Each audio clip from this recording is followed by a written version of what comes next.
บ้านเทพไทยเบาะเทพไทยบ้านน้องเทพไทยก็จะตีรถ2,000รถ2 คันเลยทำไมรวยจังเลยอ่ะทางเมืองนาเขาจะเป็นจังซี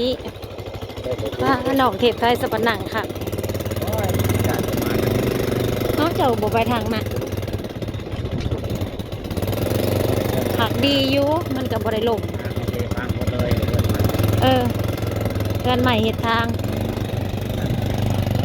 พระเจ้าได้เฮือนงามเขาบ่ได้ทางเพื่อนแต่พระเจ้าเห็ดเจ้ามาถมใหม่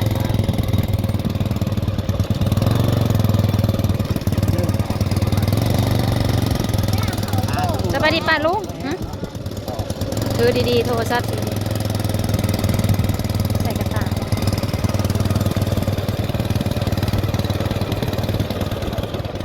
ตื่นมาเฮตนาเดี๋ยวเด้อทุกคนเลย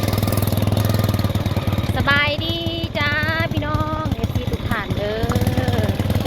ที่ยังจับมือเลยรถดุดจะจอดมาเมื่อไรจะดุดแมงขนาดนั้นจะแม่ได้เซลฟี่แล้วใช่แน่นี่เนี่ยใช่จะให้ได้ผิดแน่นี่ถ่ายรูปดูถ่ายวิวผมเด้อ สายไฟใจผิดนี่ดิบอกนั่งแล้วก็จะหูเหมือนกันขนาดกระด้างแล้วก็อยู่แล้วก็ต้องบอก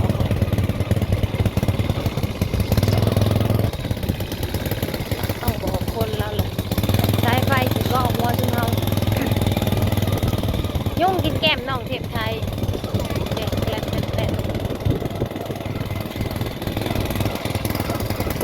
สิพาพี่น้องมานาเด้อวันนี้เด้อ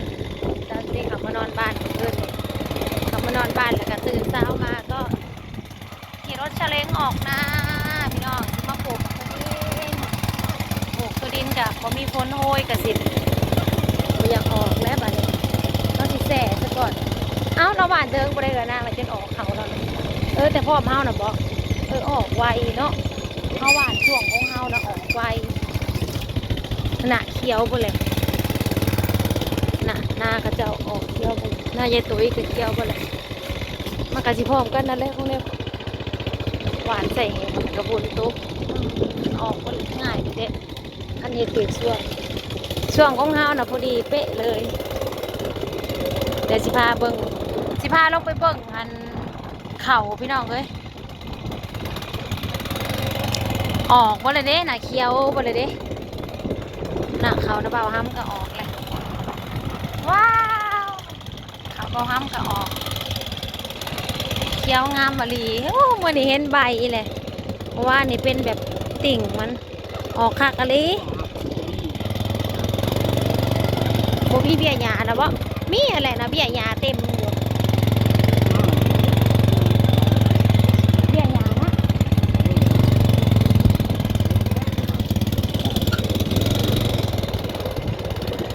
เพราะวันฝนบ่เคยตกจากเถื่อเนาะหยามันบ่ได้เกิดเวลาอันโอ้ย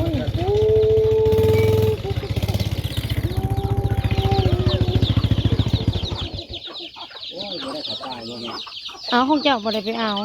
เอ้ยอย่าตีกันลูกโอ้น้องแคนโอ้ยแพงโอ้ยลูกเอาเพิ่นก็มาหับผู้เจ้าคือกันอย่าแก้ได้ลูกเสืออย่าแก้ได้เพิ่นเอาแนวมาเกลือไก่ไว้ไหม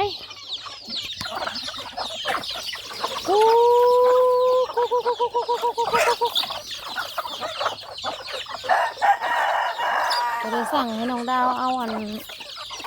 ได้แต่ห้ามต่อไปไปได้เฮ้ยมาเอาไอติมจะไปกินนะลูกมาไปกินนะเอาไปกิน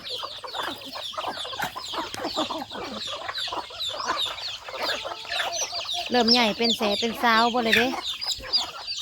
เป็นสาวหมดแล้ว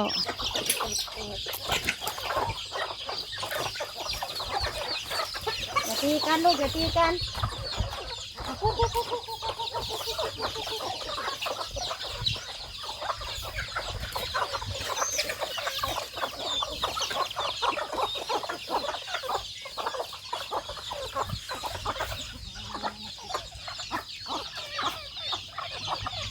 เป็นพวกซีอาหารซื้อไปสิเป็นหยังเอาไปกินได้เลยหนึ่งสิ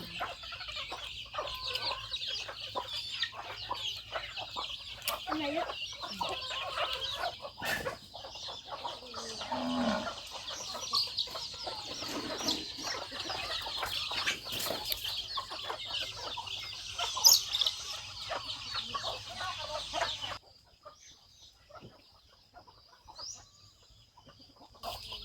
เอาใบมันเลยเศร้าตื่นมาเห็นหน้าแดดตอนนี้นะคนเอ้ย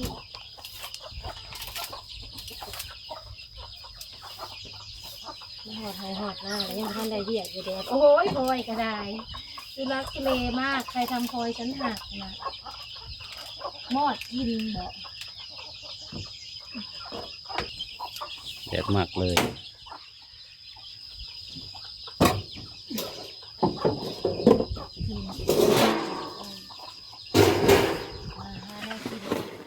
แดดกระแดดแท้ๆเจ้าชีใดจะคูโอ้พี่น้องก็สิไล่ตาและมือเฮานะเฮาจับกล้องนะสิไล่ตาและอืมส่งปูก็ได้ ส่งสิ่งอายุอันม้ามันบนไหลกัดม้าจืดเซยได้ ม้าก็จืดเซยจืดกูเจ้าเซยได้พี่น้องเลยมาเด้อบันนี้เฮ็ดเวียกเมื่อที่2พี่น้องปลูกหักเหงื่อแตกเหงื่อแตนกบเข่าแล้วเกินใครเนี่ยจะได้ใส่กรุ๊ปใหญ่เหมือนพอแรกก็พอใส่อยู่ได้กรุ๊ปแล้วก็ใส่กรุ๊ปเผายังใส่มันจะเป็นคือคันห่มนี่เนาะมันใหญ่ใครก็ใส่หมวกตอนนั้นนี่ดอกมีผู้สอนฮะพูดดำหน้าคนของบริดำขึ้นไปจะยังก็จนหนาวจนสิตายเอาแต่ยังน้อยให้เด้มือแข็งมือแข็งแดงขึ้นมาขึ้นมาค้างไว้แม่ให้จ้าอีแม่ว่าขึ้นมายังมือเอาแข็งลงไปแล้วอ่ะขึ้นมายังแดดกระแทกยุดกับบริยุทธ์ฝนตกกับยังบริยุทธ์เฮ็ดที่ว่ามันตกแล้วก็ยุดฝนตกแรงเห็ดมันบ่ฮ้อนเพราะว่าปัดว่ามันบ่ฮ้อนเพราะว่าแท้มันหนาวมือจนแข็งแล่นขึ้นมาพิงไผ่ยายให้ลุกขึ้นมายังแล้วหนาวมือแข็งเฮ้ยหนาวพี่จังคนว่าลงไปอีกอย่าบ่แล้วนี่กินกับปลาทูกินแจ่วบะเขือแทนมันอยู่ฮะมันอยู่หรอวะจำปลาแดกกันเด้อยู่พุ่นเท่ากับมะเขือกันน้อยใหญ่ๆนั่นนี่นะอันอยู่พุ่นก็กินคือกันในข้างหน้านั่นกินกับปลาทูกับปลาแจ่วปลาแดกเฮายังน้อยกับยายปื้อกับมะเขือกับยายปื้อเที่ยวตะตีกันหน่วยซ้ำนี่แหละเที่ยวตะแลนไปปิดเอามันหน่วยใหญ่เด้กินบ่ตะแลนเฮาก็ปื้อแห่งค้างมันจะตีกันก็จะคืออันบักเทพไทยกับบักตะวันนี่แหละเนาะเฮ็ดหน้าในนั่นตอนดำไปดำจะเช้าเนาะเห็นแม่มาแล้วดีใจเลยจะไปกินข้าวแต่อีตนสวยเข้าเมืองที่เพื่อจะมาทำหน้าโคเอาค่ากล่องมาเอาบอกให้จับม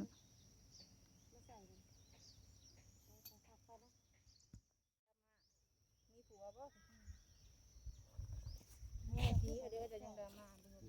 มีทุก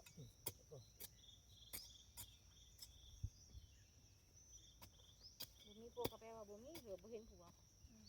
เป็นสิยะบ่เห็นพวกกระเป๋าบ่มีผัว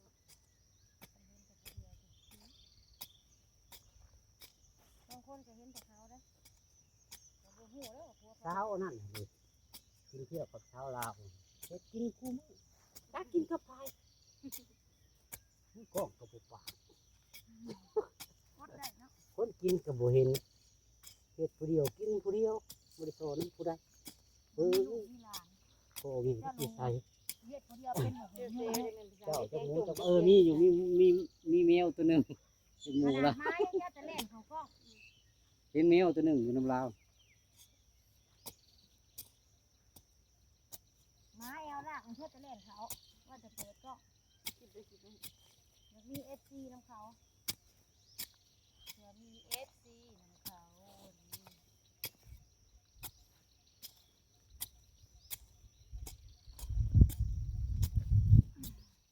ดูเขากล่องของนั่นได้นี่เขาที่ชื่อเขาจ้ะ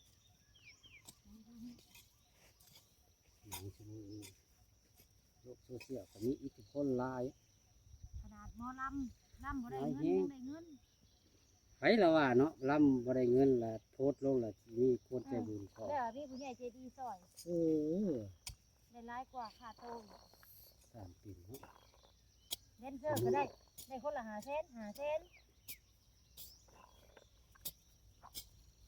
ขาเจ้าไม่ได้คูณ2คน ใน เฮา บ้านก็มีคนซอยอยู่ได้จนเสียนะ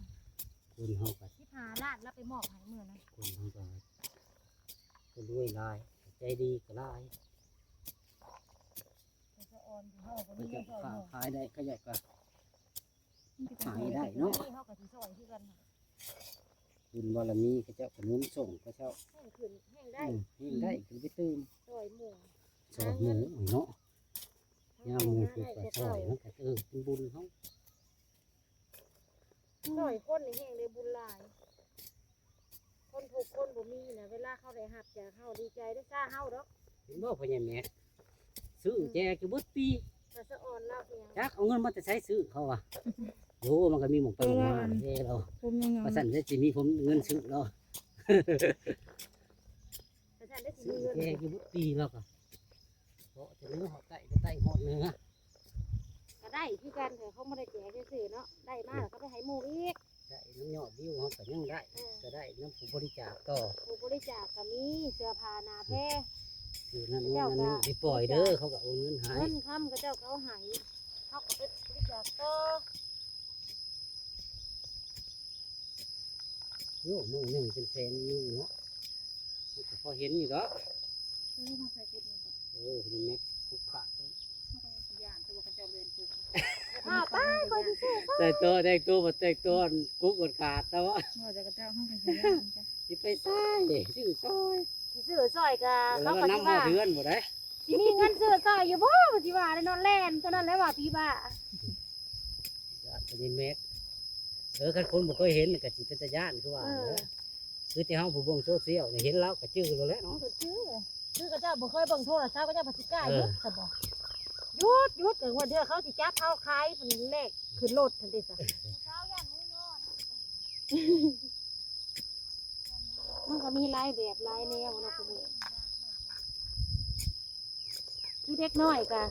นั่นเถอะกระเจ้าประแห้งเว้าเนาะว่าอัน ตู้จะเป็นน้อยก็สิ รถตู้จับเด็กน้อยเฮาแห่งย่านแล้ว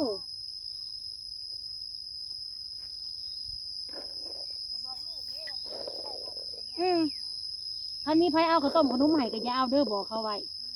ย่านเขาจะใส่ยาสลบพันดิบ่แล้วค่ะสมมุติว่าพ่อใหญ่แม็กมาเขาก็สิป๊อปกันและลูกเฮาหักลูกเฮาเขาเบิ่งโลกโซเชียลอยู่เขาก็สิจื้อแถวภูแถวดอยแถวป่าแถวดงก็เจ้าบ่ได้เบิ่งโทรศัพท์เนาะก็เจ้าก็แล่นหาป๊อปคือว่าหั่นแหละ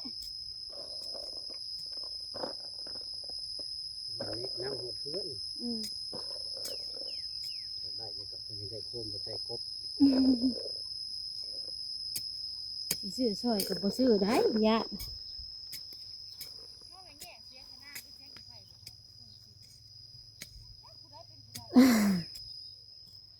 โอ้ยสะบัดฮ้อนเถอะเด้สงสัยฝนสิมาบ่ฮื้อใดท้องฟ้าก็ครึ้มอยู่คันแม่นแดดนี่แห้งเฮ็ดบ่ได้จักดีนี่ มุกเท่านะ มันเป็นมกขี้เถ้าแดดมกเถ้าภาษาพ่อแม่พาเว้าแดดมกเถ้าพี่น้องเอ้ยโอ้ยแล้วนี่ก็สิพักผ่อนซะก่อนมาแรงจังลงมาใหม่มันสิเที่ยงเลยโอเคพี่น้องสำหรับคลิปนี้เนาะฝากกดไลค์กดแชร์เป็นกำลังแรงใจเด้อพี่น้องเอ้ยปลูกทุดินคือเก่ามื้อนี้ปลูกทุดินแล้วจังสิว่านเขาปลูกทุดินแล้วว่านเขาแล้วก็เอาพื้นลงเตาพี่น้องเอ้ยปลูกพอบางกับป่านคันไห้คันหน้าลายเวียขนาดฝากเป็นกำลังแรงใจในพี่น้องเจอกันคลิปหน้าบ๊ายบาย